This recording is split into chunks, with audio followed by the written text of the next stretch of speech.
Alright, we're going to modify this Oklahoma Joe smoker. I'm going to put a grommet through here so I can put my temperature probes through there.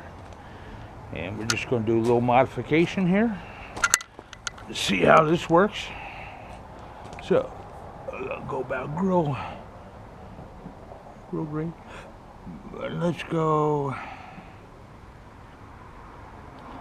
right about here. Grate level high, maybe a little bit lower. Right here. This is going to be it. Nah, we'll go over a little bit more.